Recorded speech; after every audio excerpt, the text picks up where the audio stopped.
If your back, butt, or leg hurts when you're going from a sitting to a standing position, which makes it hard to straighten up, and after walking it off, maybe it starts to go away, then in this video, we're going to solve that for you. My name is Dr. Charlie Johnson, physical therapist, and after reviewing over 10,000 back, butt, and sciatic pain cases and working with people all around the world, I've discovered that the reason that you're having this transitional sit to stand discomfort is for typically two reasons. We'll share that in this video. And then there are three solutions. So I'm gonna help you figure out why it's a problem, what you need to do to fix it naturally. When it comes to problem solving, why you have trouble getting up, there's two places we need to look. Number one, before you get up. So is it possible you're sitting yourself in a position which is causing irritation of structures that are then stimulated or made worse when you go to stand? So are you setting yourself up for failure before you even get up? Or the second reason is there something about the way you're getting up which is causing you a problem? Let's break each of these down. So the first thing, or the first area, is the sitting position again before you stand. One of the most common issues or habits that I see people fall into is that as they're sitting on the edge of their chairs, they're sitting unsupported, and they're usually trying to, maybe you are as well, trying to keep an up tall position. So if you're watching this right now and you've been told that you need to sit up tall because that's what you should do or that's what's good for your back, butt, or sciatica problem, then maybe think again. Sitting up tall does two things to your body which may set you up for failure and pain when you go to stand up. Number one, it reduces what we call the hip trunk angle. So this angle between here, my femur or my thigh, and the trunk itself. You can see that if I do this increases or opens up the hip trunk angle. So sitting up tall, for most people, if they have trouble transitioning, is actually the opposite of what they want to do. Again, it reduces this hip trunk angle, number one, so it puts you in a potentially yucky position. Many people who have trouble with sitting to standing have a painful and yucky back bend. And well, what is a yucky back bend? Well, this is a yucky back bend. And/or it's a way of you closing down on the joints in your spine. If you don't have a yucky back bend, chances are you have a yucky twist, either to the right or to the left. And if you don't believe me, you can stand up, bend backwards, or you can just sit and twist, or stand up, combine the twist with a back bend. If any of these motions are painful, then going from a sitting standing position is often a problem.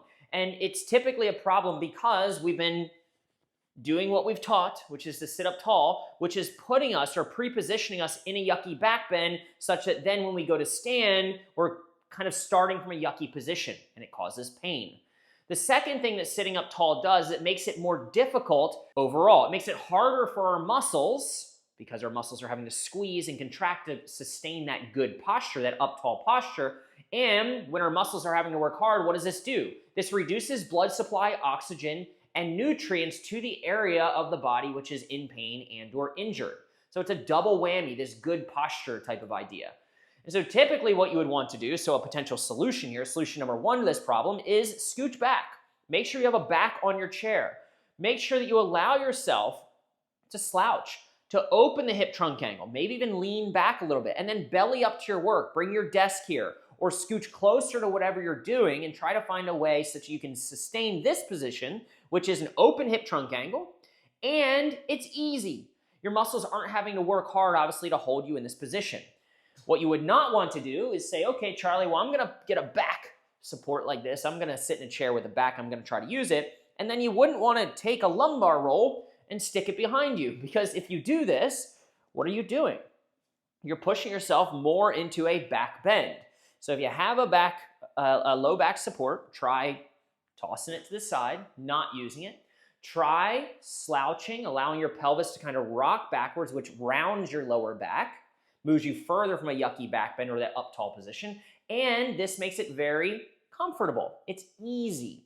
It's not hard to do, which maximizes blood supply and oxygen and nutrients to the area of pain. So the next time you sit, after taking my advice, see how you feel when you go to stand. If you feel much better, then it tells you that the reason that you had pain when you went to stand is because you were doing something, probably what I just described, while you were sitting that was setting you up for failure and pain when you did go to stand up. Oh, and one quick other way this shows up. So maybe it's not that you're leaning into your work. Maybe it's not that you're sitting up tall, but maybe it's that your knees are going higher than the level of your hips because you're sitting in a nice comfy couch, or maybe in a bucket seat of your car. So just be mindful of that. This again is another way that this hip trunk angle gets closed down on. And so just be aware of that and aim to change it.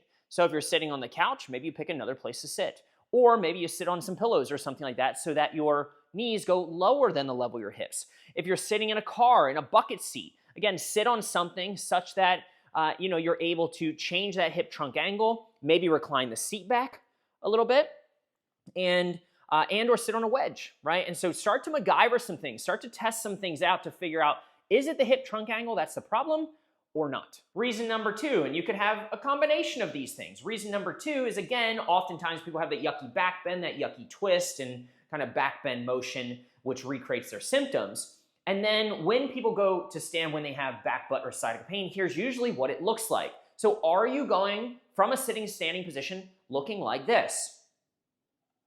You lean forward, you really bring your nose far over your toes, you put your hands here, and then you straighten on up. If so, this could be a problem. And why could this be a problem? Because that is leading with the back and a yucky back bend. And that is potentially a yucky motion whereby you're closing down on the joints, on the discs, and the structures in the back of the spine as you're standing. And by the way, it's very hard to do. I want to say very hard. It's not max effort, but it's less efficient compared to, imagine, I have some strings here on my pants, right? Imagine I had a rope tied to my belt buckle. And I don't have a belt buckle, but to the front of your pants, the front of your waist. Instead of leading with the head and leading with the back, an extension, a yucky back bend, pretend that you're being pulled at the pelvis. So now go ahead, stand on it and pull your hips. Lead with your hips, not with your back. All right, so lead with your hips, pull your hips through like this. And so do you see the difference? Here's one, again, arching the back to get on up. No bueno. Less efficient, harder to do, often more painful, versus nose over toes and hips through. Hips through. Hopefully that makes sense. So you've got reason number 2, potential problem, and potential solution I just baked into one there. So go ahead, the next time you stand up, isolate for that. Try that, and only that, and see, does that improve it or does it not? And obviously if it does, and that tells you, hey, I had a bad strategy. I wasn't picking the most efficient way to get on up. And when I do, I feel a lot better. Now you can use that as medicine. And now on to the third and final solution, using movement as medicine. Think of movement as a pill. And the goal of taking any pill is never to take as much as possible, it's to take as little as needed, if any. And movement is a pill. So we're not going to do a sheet of exercises. We're going to think of movement as medicine. We're going to show you a specific motion that you can perform right now. And if it doesn't work, that's okay. There are many other options we can test, but for the sake of this video, I'm going to give you one thing which is often high yield and helps a lot of people go from sitting to standing with much less pain. So here it is. We're going to test. I want you to get up the regular way and see how you feel. Or if you always get up and it's always painful, then just kind of remember or recall what that's like. Take a snapshot of it as a baseline. Now, movement is medicine. So I'm going to have you try on a medicine here in a moment, and then we're going to optimize the prescription. And notice we're doing it sitting in the chair. I'm going to have you do it before you go to stand. Timing, prescription, how much, how often, and when you take the medicine matters. If you have trouble getting up first thing in the morning, do something on the side of your bed. If you're sitting in an office chair and you know that you've been sitting for too long or something like that, and you're gonna have to get on up, do this motion before you go to stand. All right, so test. Get on up, see how it feels, or recall what it typically feels like.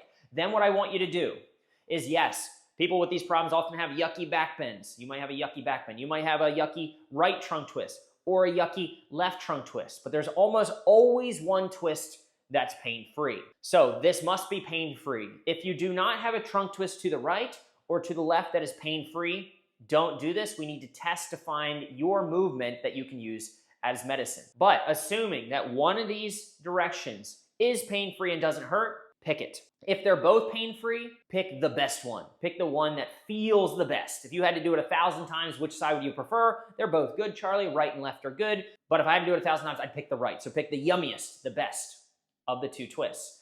Then what I want you to do is I want you to do 2 sets of 20 twists to the best, safest, most pain-free, yummiest side. So you do 20, and then you'd rest, and then do 20 again. And here's the cool thing, you don't have to do this in any specific way. You can slouch a little bit. You can sit up tall if you want, but remember, just find what's most comfy. So I like to slouch a little bit. You can sit out so you're not banging your elbows on the chair. 2 sets of 20, it should be pain-free.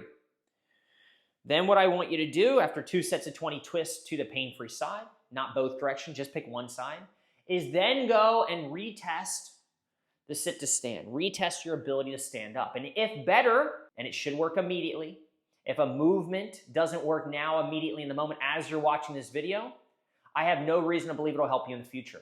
So we find a safe, pain-free motion, in this case, twist right, twist left. We pick one, 2 sets of 20 reps, then you retest that yucky thing to see if this pill, this movement pill, this twist, right trunk twist, left trunk twist, helps you immediately or not. If it does immediately improve your ability to sit to stand, then it tells us not only is it effective, but then you can bottle that up and use it as medicine. So how much?